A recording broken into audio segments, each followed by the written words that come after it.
Shalom and welcome to Education in Time of War. My name is Rachel Raz, and today with me is Todd Bresler. Thank you, Todd, for joining us. Shalom, manashma. Excellent. It's so good to have you here. You're joining us from the United States, from Massachusetts. For our listener who are joining us for the first time, Education in Time of War refer to the war that started on October 7, 2023, between Israel and Gaza, when the terror organization Hamas invaded Israel, killed, slaughtered about 1,200 people, and kidnapped about 250 people.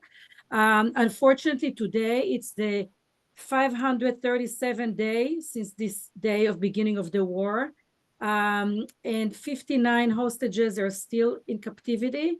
And between now and when we started in the war, there was a ceasefire, some negotiations. Some of the hostages were able to return back home. Some of them, unfortunately, were murdered or killed in captivity. But we're here. I'm also in the United States, and you're in the United States, thousands of miles away from this war. The title is Education in Time of War. You are not from the field of education, but you are kind of drawn in. And also the war that is taking place so far away, it's making an impact not just in the region, with all of the different players that over the months also engaged in this war, like Iran, Iraq, Yemen, Lebanon, and Syria. There's a different kind of war here on the soil of the US. So Todd, before we start, tell us a little bit about who you are. As I mentioned, you're not coming from the education field. Well, that's exactly right. And as you said, Rachel, there's the war in Israel that our brothers and sisters and cousins and friends are fighting there for physical survival and psychological recovery. And here in America, the way that I talk about it with other community organizers and advocates in the space of anti-Semitism is we're fighting a war here too for culture and influence, and against propaganda in education. And as you said, I'm in the private sector. I've never been in community activism or organizing or advocacy at all before this moment, but maybe it would help to start a little bit from the beginning and just tell you my story. I like a lot of Jews in my generation, I'm a second generation American. My grandfather is the only member of his family to have escaped the Holocaust. He settled in America, had my father and my aunt, and so growing up with that in our family backbone, my dad told me at a young age, I was probably 10, 11, 12, somewhere around that, but I have a distinct memory where he said, at some point in your life, you're going to have to stand up for Israel's right to exist and defend itself. And I said, Dad, you're crazy. Over there in Israel, I understand it's a real problem. But here in America, everybody understands unequivocally Israel's right to exist. But somewhere it must have sunk in because I always, even though I'm not in education and I'm not a historian, I always paid attention to history, current events, and so forth in the Middle East and Israel. And so when the October 7th moment happened, and really starting later that same day, we saw news coming out of higher education and campuses around the country, but it really started in the greater Boston area in Massachusetts, where I'm from, students who were coming out really with pro-Hamas statements very in favor of the October 7th justifiable uprising. And it was alarming. It was alarming. But I still didn't engage other than just paying attention to it on the media until on December 9th of 2023. The Massachusetts Teachers Association, the MTA, which is the largest union in the state of Massachusetts, there's 117,000 members in the union. their board of directors is only about 50 people. And the board of directors voted on a very inflammatory, divisive, anti-Semitic ceasefire lobbying resolution. It got a lot of press, and because that's the MTA, that's the public educators in the state, that's what really activated me to get into this space, because I came to realize this is not just limited to higher education and colleges and universities. That gets the media attention, that gets the airplay, but this is happening in K-12, where my kids are K-12 students. And I know many others who are really in fear of radicalized education. And so I said, if we're going down, I'm going down swinging. I'm not going to sit on the sidelines, and I'm not going to sit on my hands. And I began to learn and to get involved. So you mentioned that you heard about it, your kids are at school, and you see some kind of the radicalization in the Massachusetts Union, Teachers Union.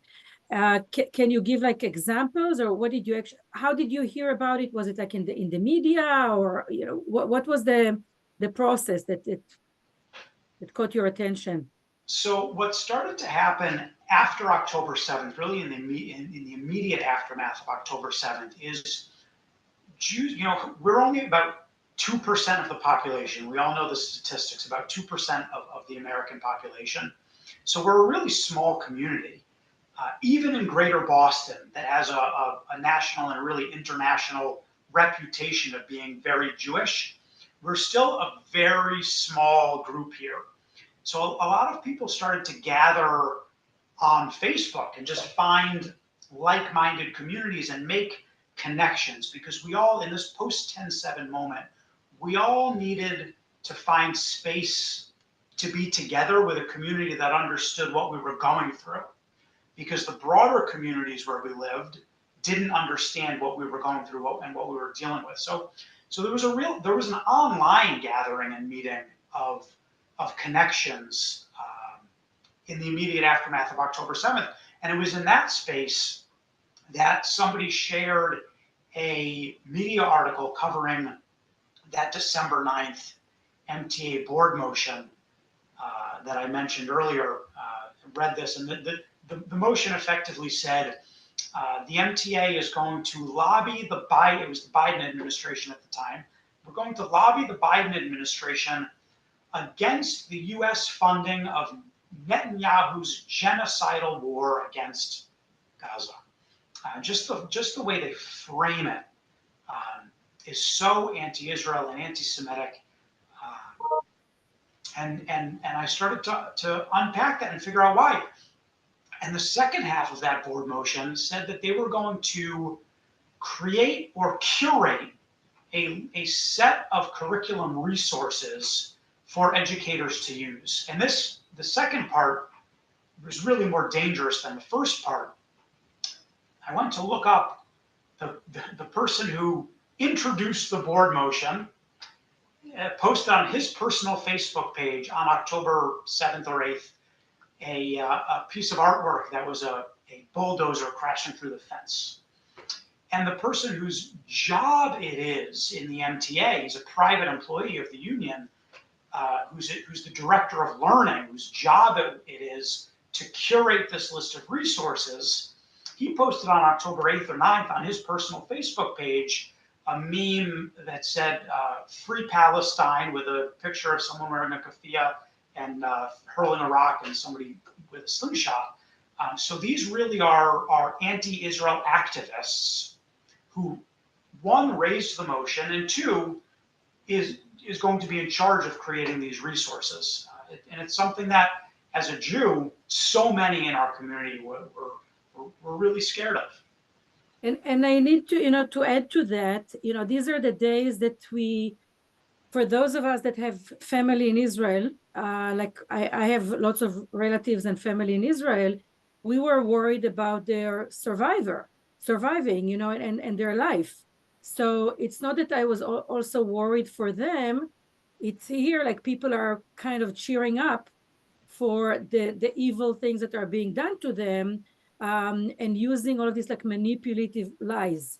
And I have to say that also for me as American, not just as Jew, it was alarming, because it's how come the people that are leading our educational program and curriculum, and I'm an educator, are first of all are spreading lies, spreading agenda that it's very violent, and it's also that they never done it on any other conflict. So for me, it was like, why this conflict that they really take into their heart to emphasize in the education system?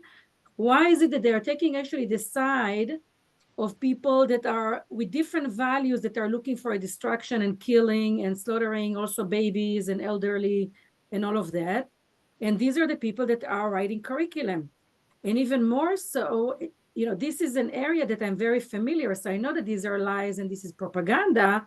It made me think, what other thing are they pushing in the system that maybe I'm not as sensitive or familiar with the nuance and the details, that they're also writing curriculum that are going to make damage, which are against the American values.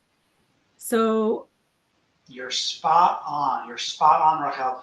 One of the things that we need to keep in mind is this is not limited to anti-Semitism or to Jewish people. This is not necessarily an anti-Semitism problem. This is a union, and not the rank and file members, by the way. Well, I want to make a really clear distinction that by and large, I mentioned the union is 117,000 educators, and the vast majority are not paying attention to Israel and Palestine. It's just not on their agenda, not on the forefront of their minds. It's so distant to most people in America, and they're also not malicious. But the controls of the union, a handful of leaders in very influential positions in the union, do take extreme socio-political views. And they're trying to place their thumb on the scale of our students' critical thinking skills. They want to, instead of teaching students how to think, they want to teach students what to think.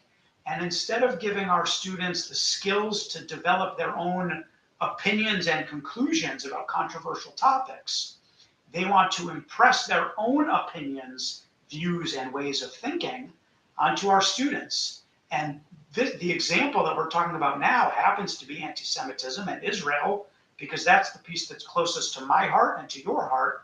But the idea of an educators union taking an extremist viewpoint on any topic and impressing that point of view on its members and on their students, that should be confusing.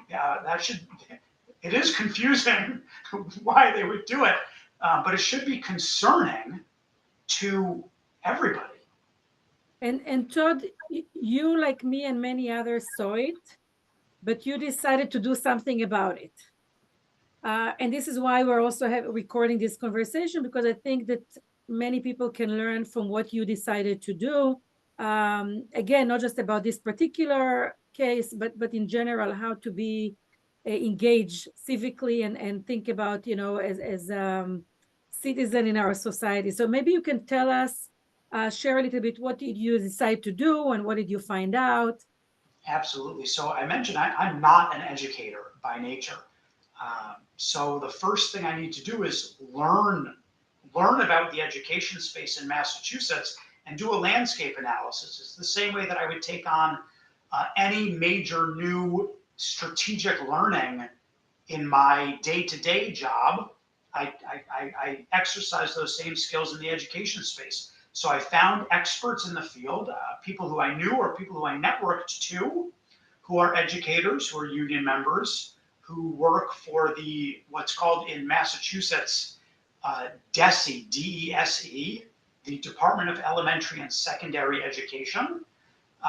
People with a background in DESE, people who study for a living, study education and curriculum development. I spoke with curriculum developers, spoke with superintendents and curriculum coordinators I'm a good networker. So just people who I happen to know in my network. And I asked them, tell me how curriculum gets created, what mechanisms of oversight are there. And one really important thing that I learned that's important for us in Massachusetts to understand is even though the MTA leadership itself has become an activist leadership and an anti-Semitic leadership at that, MTA is not seen as a trustworthy source for curriculum. That's not their business and it's not their expertise. And the rank and file educators in Massachusetts won't go to the MTA for resource materials. So the actual practical risk of these anti-Semitic and anti-Israel materials actively making it into every classroom in the state are low. But that said, the other important thing that I learned is there's a great deal of autonomy, particularly around history and social sciences, and what's called ELA, English Language Arts, at the district level, at the school level, and the individual classroom teacher has a great deal of individual responsibility to select their own materials, which means that we need to be doing relationship building and sometimes having challenging conversations with our local community leaders, our superintendents, our principals, our curriculum coordinators, our DEI coordinators, our department chairs for the history department, for social sciences, for English, our librarians, always coming from a place of genuine curiosity and partnership, never accusation. We just want to ask, how do you teach these topics? What resources do you currently use? How are they selected? What do you do to vet them or validate them? And when you approach from a place of genuine curiosity and partnership, as opposed to accusation and fear, usually you'll be welcomed. Not always, but usually. And that can lead to a very productive and fruitful conversation in the district. And I agree with you. I had the opportunity to run some professional development with different schools, public school and private school. And very often I ask them, like, what kind of citizen you're raising? When you said that your school is good at what? Are you raising a citizen that can get accepted to Ivy League school, or those that can contribute to the society? In which way? So it's very like nuanced when we think about education. What are we teaching? What kind of citizen? And what are the do we have shared values? And what are we doing here in America that we do have in common? Are you shaping a mind that's well-rounded and able to think for itself, or are you shaping a mind that is narrow in scope and vision to a vision that you want to shape? And one of the things that we did see that there is the tendency to teach, like to indoctrinate in some way, and not to develop a citizen that are asking tough questions and investigating and doing their own research, which is a problem of its own. So after you did all of this research and you kind of created this landscape, was there anything particular that you did with the union or with your own town that maybe you want to share with us? So both, and honestly, I've been doing a lot of advocacy with a group of educators within the union, Massachusetts Educators Against Antisemitism, MEAA. They are strategizing and developing tactics to lobby really from within the union, create a more balanced point of view around this. And to make clear, we don't want to shape the union in some kind of pro-Israel image. What we want to make sure is that the union does not continue to shape itself in an anti-Israel image. They've really failed. One of the frames of anti-Semitism that I love, that I think really helps people understand the issue, is Natan Sharansky's 3Ds: demonization, delegitimization, and double standards against Israel. The MTA leadership has really failed those 3Ds standards of anti-Semitism. And so I've worked with a group of educators within the union on some strategy and tactics there. I've engaged some leaders within my own community where I live around these topics to make sure that we have allies and that we see things through the same lens, which is one of taking a position of having no particular bias. One of the very first things that I said to the superintendent where I live is, I want to be clear. I don't want the district to introduce pro-Israel bias into the curriculum. I just want to make sure that we're not introducing anti-Israel bias and creating what really will be a petri dish of anti-Semitism. And when you frame it like that, oh, he got it right away. He got it right away, and most administrators do. I think a lot of times in the other advocates who I speak with, it seems like oftentimes people are afraid to have uncomfortable conversations, particularly with people who are in positions of power. And even though we're all adults now, inside all of us, there's a child, and many people have imposter syndrome, and that's okay. And so teachers, superintendents, school principals, town administrators, the school committee, the school board, the city council or the town council, or the mayor, these are all people in positions of authority. And for a lot of people, for a lot of citizens, anybody in a position of authority can still be a little scary to talk to, and that's okay. I try to encourage people to be comfortable being uncomfortable, engage just as another human being, and just start the conversation. The hardest part is just starting, and ask a few key questions. In my town, how is the curriculum selected? How is it vetted? How is it screened? And what are we using? Just some basic questions just to open the door and start the conversation. And it's a good question, again, for every parent to ask. Like, one of the things, nobody ever asks you, what do you want us to do, about your children, or what are your hopes? When I went to back to school night, there was always it was top down telling me what they're doing, without asking, so what would what are your goals for your child? It wasn't like a conversation. So I think if this was like an opening for lots of citizens to come and say, let's have a conversation, let's learn more about how it's being chosen and why, I think it's very, very important question to know. So it seems that in your town you have a good relationship and you feel that things are in a good place. How are things? Maybe you can report what's going on with the Massachusetts union, and if there is any progress there with some of your work. Yeah, so firstly, I would say I live in a small town. The administration here has been very welcoming.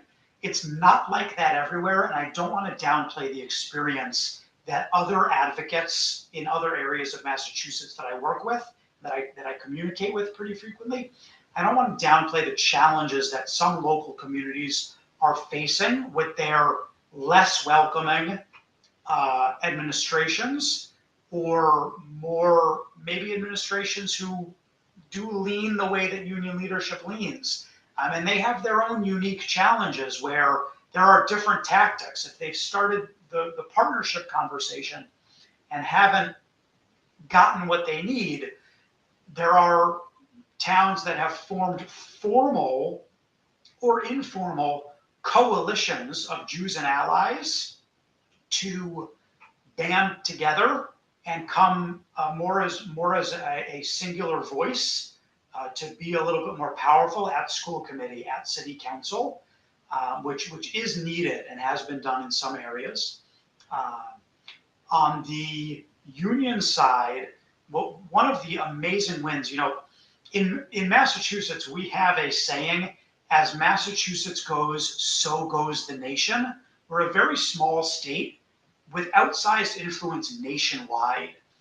And we actually saw this with the Affordable Care Act about almost 20 years ago now at this point, 15, 20 years ago. The Affordable Care Act, what a lot of people still call Obamacare, which is overwhelmingly popular, by the way, with both Republicans and Democrats. The only difference is if you ask a Republican, do you like Obamacare? They'll say no. But if you say, do you like the Affordable Care Act? They'll say, yes, absolutely. So this is a healthcare legislation that's overwhelmingly popular across political divides. And it started in Massachusetts. The nationwide law was modeled after the state law that Massachusetts was the very first state that moved to this model.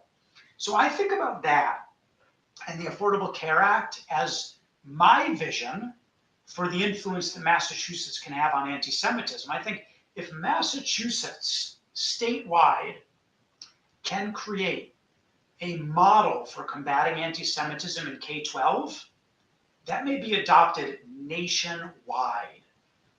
And really, this may be an audacious, ambitious, and assertive vision, but if you shoot for the moon, sometimes you land on the stars, and we have to try.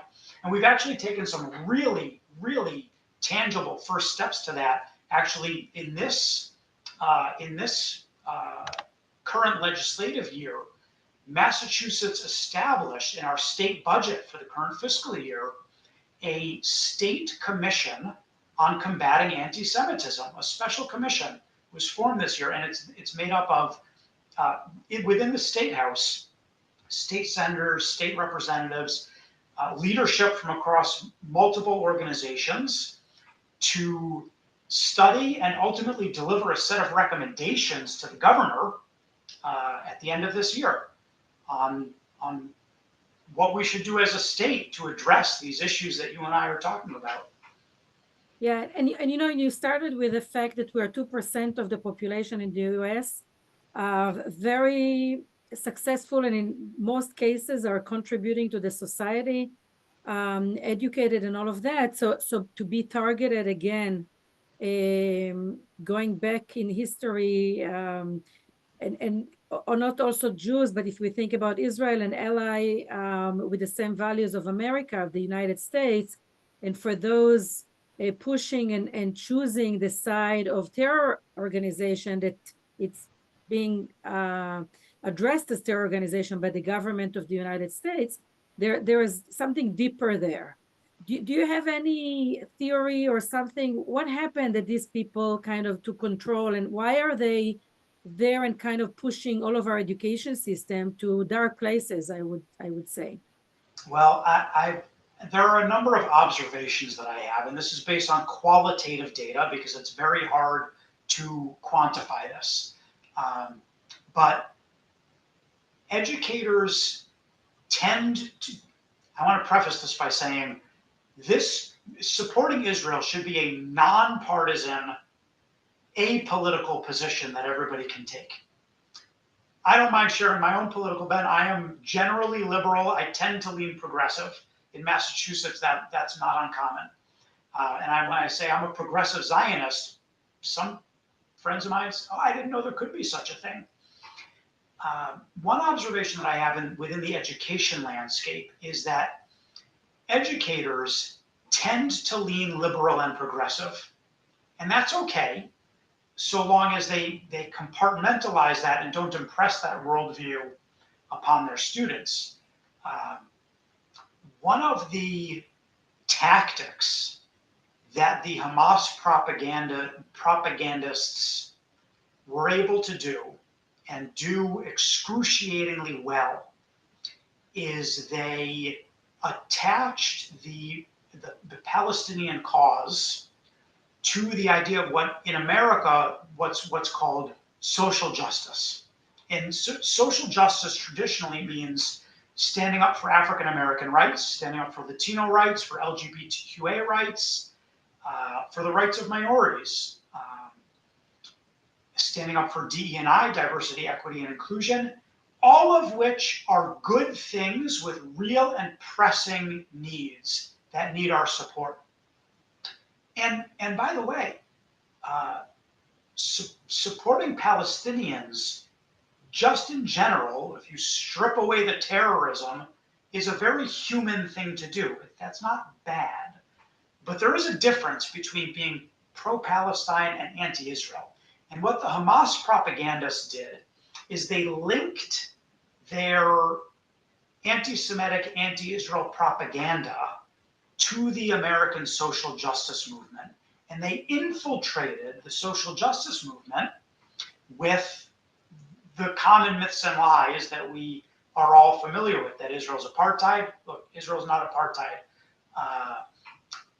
That Israel is guilty of genocide, that the Nakba was a genocide. They never talk about the original UN partition plan. Like these basic facts rooted in Israeli history are omitted from the story that many educators in the progressive movement and non-educators in the progressive movement have been exposed to. And that's part of the problem. So look, propaganda is propaganda, and good propaganda works, and it's brainwashing. And it's very hard to tell someone who's been brainwashed that they've been brainwashed. It takes a lot of unpacking.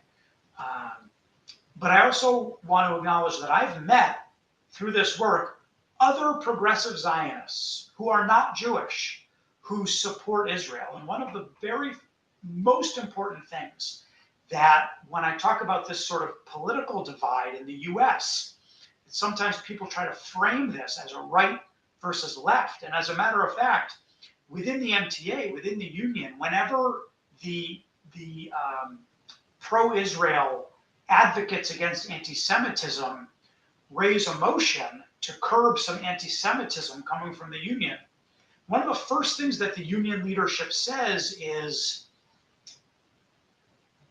we're being attacked by right-wing extremists. And that couldn't be further from the truth.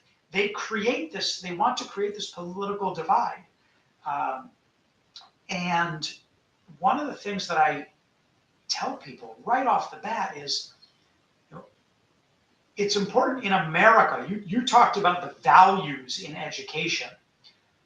Democratic values with a small d, just democratic principles, and liberal values with a small l. Democratic and liberal principles is critical. And anybody with basic democratic liberal principles should support Israel. Israel is by far the most democratic liberal country in the Middle East. And it's not perfect. No democracy is. But Israel is the only country in the Middle East that has freedom of religion, that has LGBTQA rights, that has the ability for Jews, Christians, Arabs, Christians, Druze to access public education, to serve in the military, to serve on the police force, to run for office, to win an election and be in government. So it's flat out not apartheid, and it's by far the most democratic liberal country in the Middle East. So if you support women's rights, you support Israel. If you support LGBTQA rights, you support Israel. If you support freedom of religion, you support Israel. If you are against apartheid, you support Israel. And just starting to paint this picture, that's really, really important for closing the political divide that the propagandists are trying to create. So thank you. Yeah, thank you, Todd. I know that we touched on many different things. I want our listeners, so first of all, it's very inspiring the work that you've done, as a citizen, as a parent, seeing these things and deciding to dive into that. I'm glad that your people in your own town, the leadership, were open to listen because it sounds like they care about the children, they care about our American values, they care about relationship with parents. I hope that more towns and cities, other people will have this, or I would even say to the leadership, invite your community for conversations, and listen to parents, what they want, what they think, and get them more involved in this process. From my understanding from you, yeah. That can also, by the way, be a stepping stone to enacting a series of more formal policies or procedures or guidelines to control for some of these challenges that we face even after we're gone. Someday I'll be retired and I won't live here anymore. But if I can work with the administration locally to enact some policies, procedures, and guidelines to protect against this, then the legacy we create may outlast us. And ultimately, that's the goal as well. Yeah, and the other thing, it's like liberalism versus pluralism.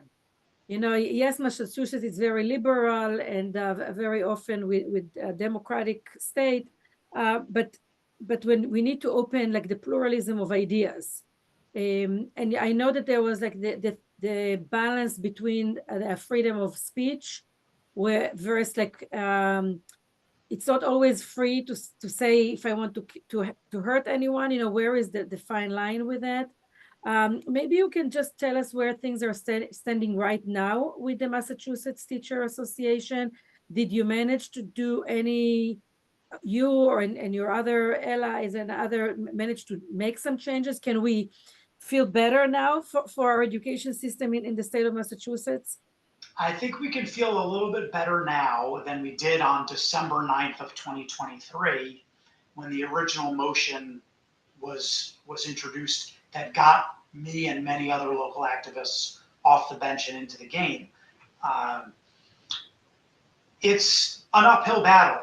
One of the things that I learned through the landscape analysis that I did is that there's really three different levels to this fight against anti-Semitism. The first, the most accessible and most available and most tangible level is hyper-local activism, reaching out and building relationships with your local town or city, the way that I talked about here where I live, with the superintendent, the principal, the school committee, the city council, and so forth.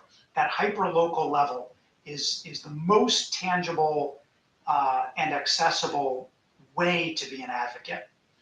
The second level is union culture in education.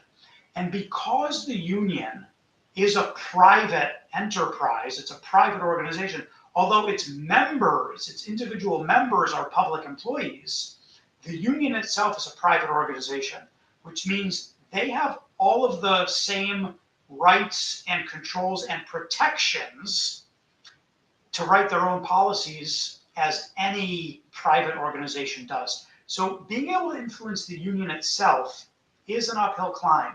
And then the third level is legislative, coming down from the state house. And of course, there's a federal level above that, but at some point I need to narrow my scope and focus and just stick within Massachusetts. Can't boil the ocean.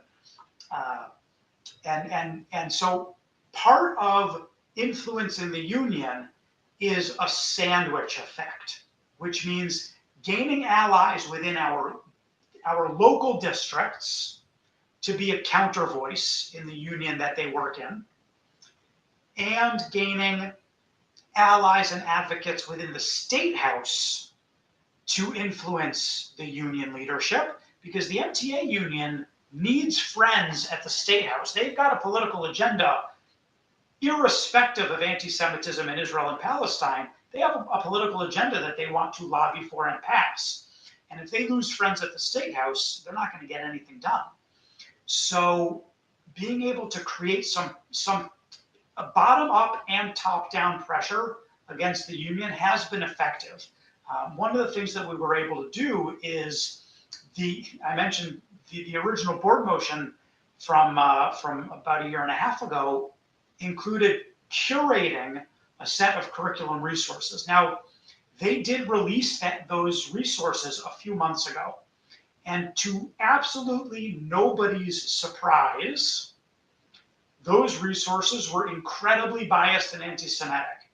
There were about 90 items on the list of resources, and out of the give or take 90 items, about 85 were pro-Palestine / anti-Israel, and they really were anti-Israel.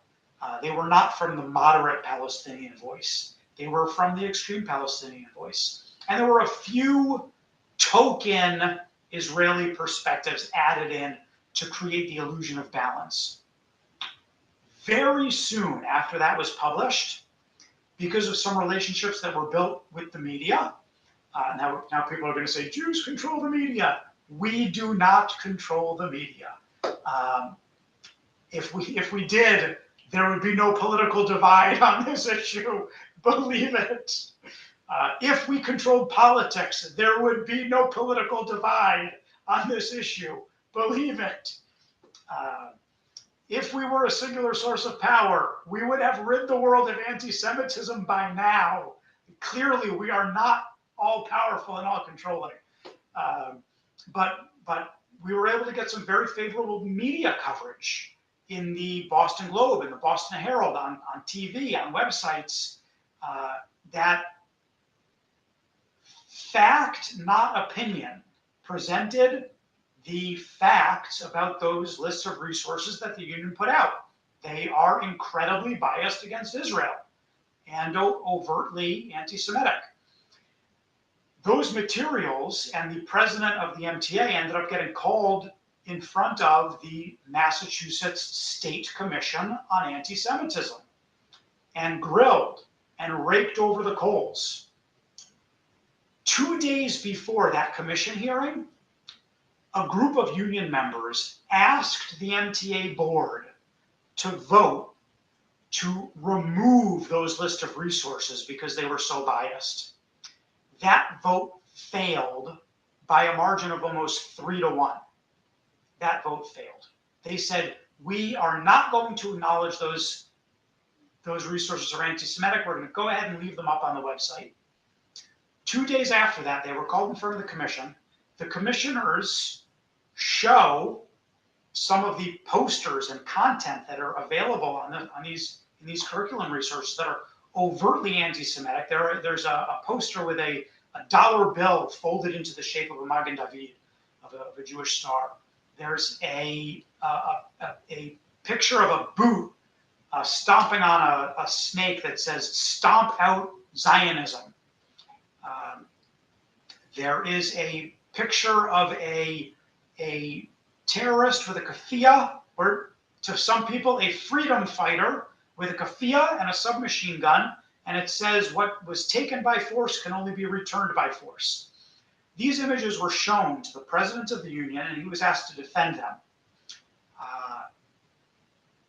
It was not a good look. And he was rightfully and justifiably received some very bad publicity in mainstream media outlets in the state. And very shortly after that, the president of the union, made the unilateral decision to pull down just two resources, of two of the very worst resources off of that list of curriculum resources. Now, that was about a month ago, and we are still fighting to have the entire set of resources removed, because anybody who believes in balance, a balance of perspective and impartiality, would not stand behind this list of resources. So we've had some wins, but it continues to be a very hard fight. Yeah, and this hearing, like that, which I listened to, was, I think everybody should look at it and be terrified. I would say, that the material that was put out there, that are full with lies, and we have a problem. And maybe we can post it with the link of this recording. We can also put a link for this hearing for people to look and see this material and understand. So the battle is not over, Todd. but I want to really thank you for fighting it, not just because we don't want anti-Semitism in America or in the world, not because I'm a Jew, just really because This is against the American values. We really need to make sure that this country is a country of people that are thinking, that we are not promoting hate and lies and destruction of democracies around the world, and to make sure that whatever they are taught at school is accurate, and also again not biased. It's like why this war, and I remember in this specific hearing that I don't remember who asked, but they said like, why this war? Why don't you teach or you ask this question about Ukraine and Russian war, what's going on in Sudan or what's going on in Lebanon or other parts of the world? Why this particular one? It's already there is an agenda there, and if they come as so which is a problem also. So I want Todd, before we conclude our conversation, is there anything that maybe you want to share with the listeners, or some highlight, or something that they didn't ask you? One thing that I would recommend for anybody who's wondering what can I do is, again, it's all about relationship building, and hyperlocal activism is the easiest and most tangible way to start. Just reach out to your local superintendent, school committee, city councilors, and ask, how do you select curriculum here? How is it vetted? How is it validated? How do you ensure that it's free of anti-Israel bias? And if people want to go a step further, there are several specific policies that we could recommend for any city council or any school district to adopt. And these are for people who are ready to sort of take the next step. But one is that you could encourage your local government to adopt the IHRA definition of anti-Semitism. That's the International Holocaust Remembrance Association, IHRA definition of anti-Semitism. What I like about that particular definition is that it supports the fact that anti-Zionism is anti-Semitism. That's critically important. The second thing that people can do is advocate for a required training for school staff, faculty, teachers, and students on anti-Semitism every year or every 2 years or every 3 years, depending on the budget. Ask for that to be included in the school's annual budget. But make sure that that anti-Semitism training is conducted by an organization who agrees that anti-Zionism is anti-Semitism. You don't want JVP doing your anti-Semitism training. You don't want Boston Workers Circle doing your anti-Semitism training. You want it to come from an organization who understands Israel's right to exist and defend itself. That's part of the story of anti-Semitism. You can ask your district or your town to adopt a series of policies, institutional neutrality policy, a policy on how to teach controversial or sensitive topics, a policy that requires formal reporting for any anti-Semitic incident. If there's even if it's one time, if there's a swastika or a chant in the hallway or a sign on the wall or a poster somebody's carrying or a Hail Hitler salute that is anti-Semitic in the school, a formal reporting policy that must be followed for that. And then a way to review history and social sciences curricula, ELA, English Language Arts curricula, and digital literacy curricula. Also, often we forget to talk about digital literacy, but we need to make sure that our schools are equipping students with the knowledge of how social media bias works and how predatory social media algorithms work, so that they don't fall prey to those online. And these are just becoming more and more complicated with AI and false, pictures and That's right. other things. The algorithms will never be defeated. We have to equip the students with knowledge about how they work, how to identify them so that they don't fall prey to them.